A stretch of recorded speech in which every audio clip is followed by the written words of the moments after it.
We've got some good news in that the year 2024 will bring a minimum wage increase for workers in 22 states starting January 1st. I saw this reporting from NPR and thought, oh, good, something to celebrate. We don't get that all the time.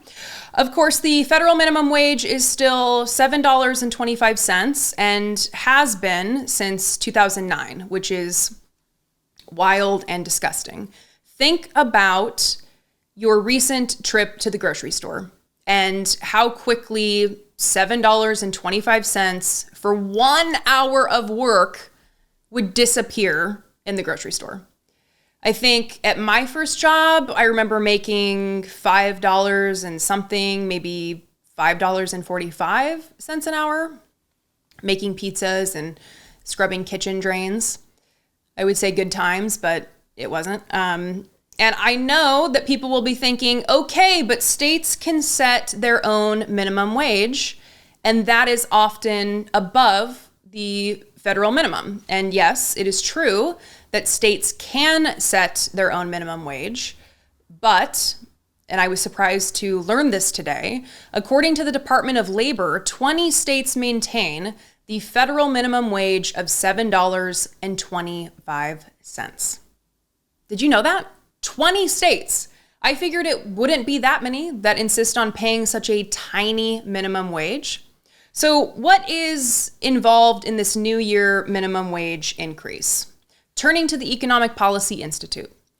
On January 1st, 22 states will increase their minimum wages, raising pay for an estimated 9.9 million workers. In total, workers will receive $6.95 billion in additional wages from state minimum wage increases. In addition, 38 cities and counties will increase their minimum wages on January 1st above their state's wage floors, adding to the number of workers likely to see increased earnings. In the absence of federal action, states and localities continue to take the lead in advancing fairer wage floors via legislation, ballot measures, and automatic inflation adjustments. That last line is very important. In the absence of federal action, states have had to take the lead. And you know, Senate Democrats have actually introduced legislation on this. In July, they introduced the Raise the Wage Act of 2023. And if this were to pass, it would increase the federal minimum wage to $17 an hour gradually by the year 2028.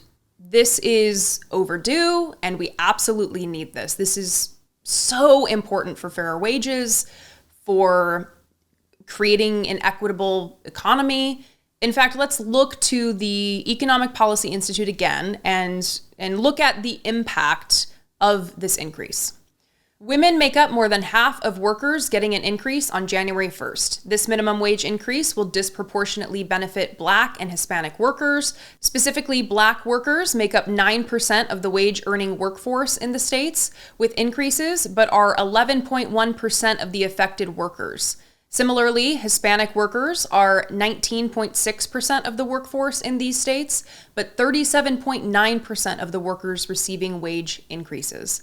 This is also going to benefit working families. More than a quarter of affected workers are parents, more than 2.5 million people. 5.6 million children live in households where an individual will benefit from wage increases, and almost 1 in 5 workers getting a raise have incomes below the poverty line, and nearly half have incomes below twice the poverty line. And finally, more than half of workers getting a minimum wage increase are in high cost of living states, that is California, Hawaii, and New York. But we need federal action. This is progress. Of course, this is progress, but we need federal intervention to really seal the deal here. We still have 17.6 million workers earning less than $15 an hour. And half of those workers live in one of the 20 states that are still using the federal minimum wage, which again, as a reminder, is only $7.25 an hour. We're living in the midst of a housing affordability crisis, among other things, where wages are just not keeping up with the costs, with the cost of living. And as a consequence, we're seeing increases in homelessness, people dipping into their savings, going into debt just to cover necessities of life. The lies that conservatives always tell us about people who are wanting to cheat and scam on welfare, even though welfare fraud levels are so small and they are nearing non-existent, or conservatives love to talk about people just being lazy and not wanting to work. No, people want to work. It's just that they want to be paid fairly. They want to be compensated fairly for the time and energy and life that they dedicate to their work. So this is a very important step. It is a step in the right direction. We can certainly go further, and I hope that we do.